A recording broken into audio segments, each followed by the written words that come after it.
Yeah, so I used to be a high school social studies teacher. I moved down to Charlotte, North Carolina back in 2006. I studied at Miami, Ohio. Uh, I wanted to be a teacher where I could coach and mentor young students, and that was going to be my career path. So I left my hometown and moved to Charlotte, North Carolina. I moved here and taught for about 4 or 5 years. And then unfortunately, during the Great Recession, I started to worry about my job security. Teachers were being laid off. In fact, my cohort of 27 teachers, there was only 3 of us left standing by the end of the year, and I was one of them. But it was very sad and very stressful to see my peers being laid off, and I was worried about what my career path looked like. I wanted to take control of my destiny. I always make the joke at 29 years old, I was having a quarter-life crisis and decided something needed to change. I knew I could go get a job anywhere. I knew I could keep teaching, but I had an opportunity to start my own business. And I had the best advice ever given to me. When can you start your own business? How often can you say you had an opportunity to build a business? And what that really meant was you didn't have to have a job where somebody was going to dictate when you could take vacation. Somebody would dictate how much money you made. Somebody would control your schedule, and you'd be building wealth for somebody else. That didn't work for me. When I had an opportunity to start my own business, I was very green. I had no business experience. I didn't know anything about logistics or packaging and freight. I didn't have any sales experience, but I had a lot of hunger. I had a lot of pain. I was very much wanting to build something special for myself and change the trajectory of my livelihood. So at 29 years old, I gave it a shot. I started calling on an industrial America, started talking to manufacturing and distribution companies, and finding out who the key decision makers were, and offering them things like pallet programs, box programs, bulk bags, shipping crates, lumber. I wanted to try to help them with their supply chain needs. What ended up happening is a couple of customers gave me a shot.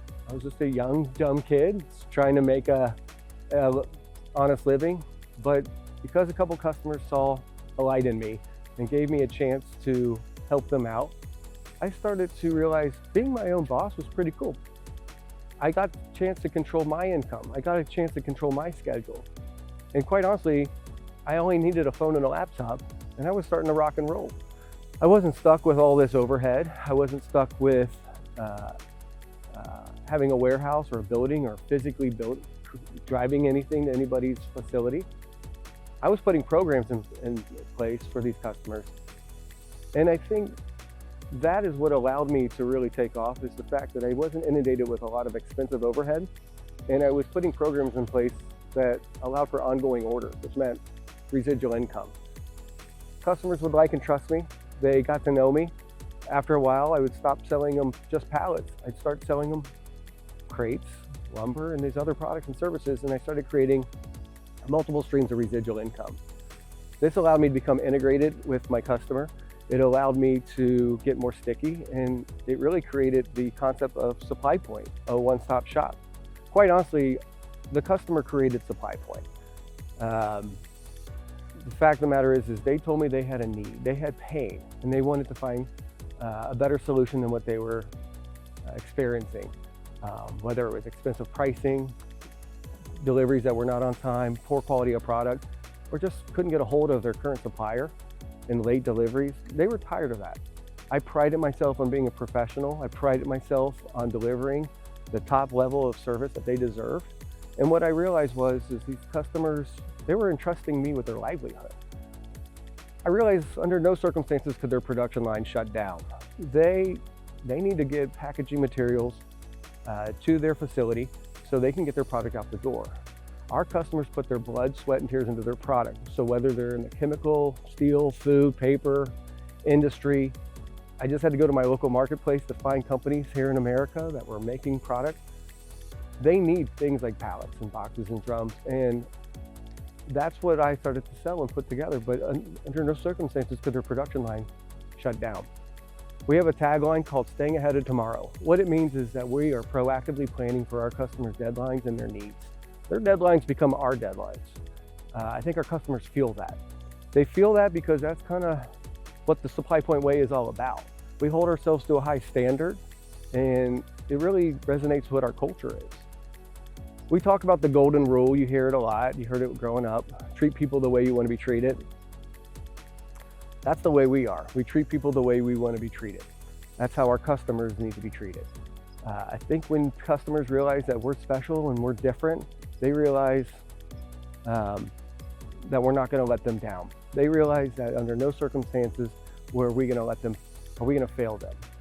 And that's been the beauty of Supply Point, is that we're building relationships with our customers that are long lasting. The other beautiful thing is that we're in an industry that's not a niche. $16 trillion worth of industry. Logistics is a behemoth, whether it's pallets, corrugated, Gaylord boxes, bulk bags. These are billion-dollar sectors that are all poised to grow 4, 5, 6% over the next couple of years. So these are not going anywhere.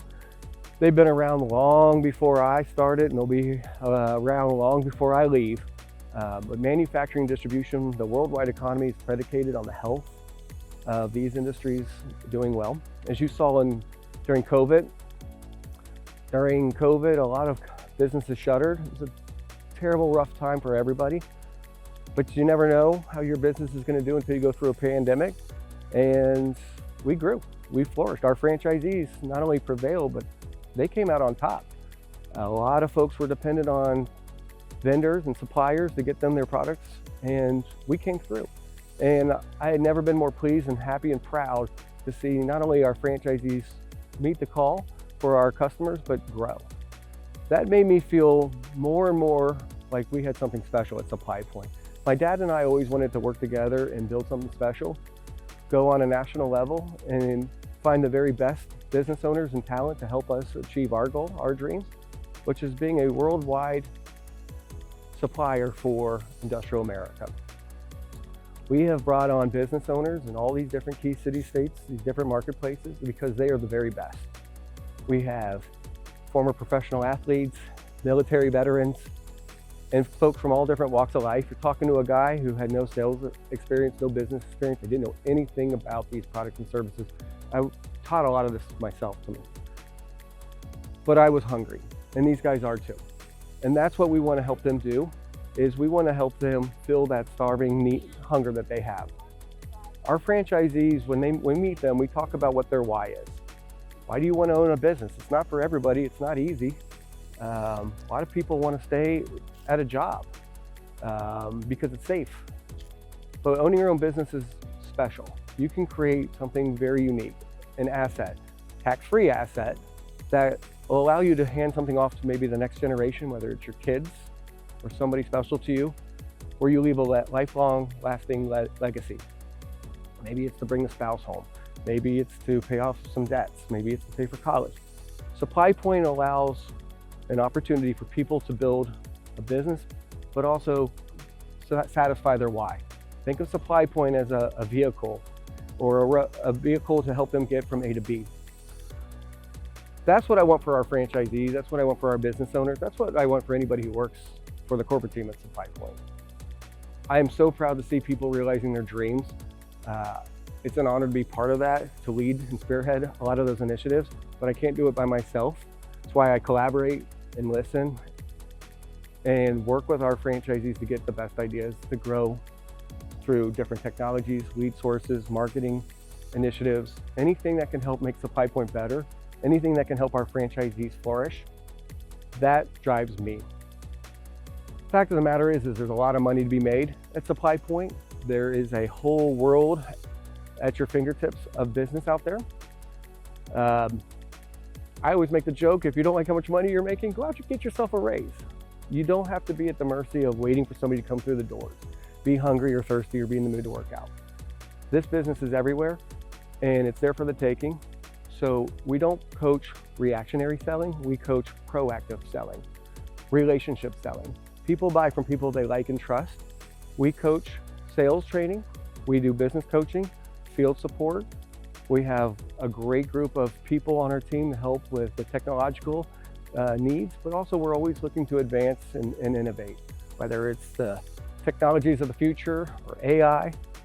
We're at the forefront of trying to evolve and build best practices and build systems and pave the way so people can feel the value of those programs. Our customers need to feel that, our franchisees need to feel that. And that's why I'm so excited about Supply Pointe's business opportunity. When most businesses are either out there struggling or failing, we offer a franchise model that can be duplicated, opportunity for our franchisees to create multiple streams of those residual income. And I'm looking for the very best to join us. Those wealth builders, those people who are sick and tired of making money for somebody else. Those folks that really want to take control of their destiny, that are tired of being beat up, that want to build something special. That's who we're looking for at Supply Pointe. I want to help them, I want to coach them, mentor them, train them, give them everything I have. Our team, our Supply Pointe family will welcome anybody with open arms if they're willing to join and be part of that. We hold ourselves to a very high standard because to be the best, you got to put in the very best work and get the very best out of you. We work together as a team, we collaborate as a team, and we have fun as a team. And sometimes I pinch myself that an old school teacher, a young buck, is now leading the charge for a company that's a nationwide operation here. I'm very excited, and nothing makes me more pleased and proud to see our franchisee business owners being successful. We start with the end in mind, and we try to build a roadmap with them so they can reach their destination. And when I see them hitting those milestones, nothing makes me more proud. When they struggle or if they have difficulties, they need to know that we have their back. They need to know that we've walked the minefield before. We know where all the landmines are. Ask for help, but we will proactively support them, because as a former school teacher, nothing would make me more sad than feel like somebody doesn't know what to do. I feel like I'd fail them. I put my blood, sweat, and tears into education, the training, the support. I want to make sure people know that if they're here, they're going to be taken care of. I want people to know that this is not buying yourself a job. This is building something special. Build business, build an asset, and let's make your dream come true. But it's going to not be because I did it or you did it. We're going to do it together. And that's what I'm so excited about for the future Supply Pointe and for people that come here and join the Supply Pointe family.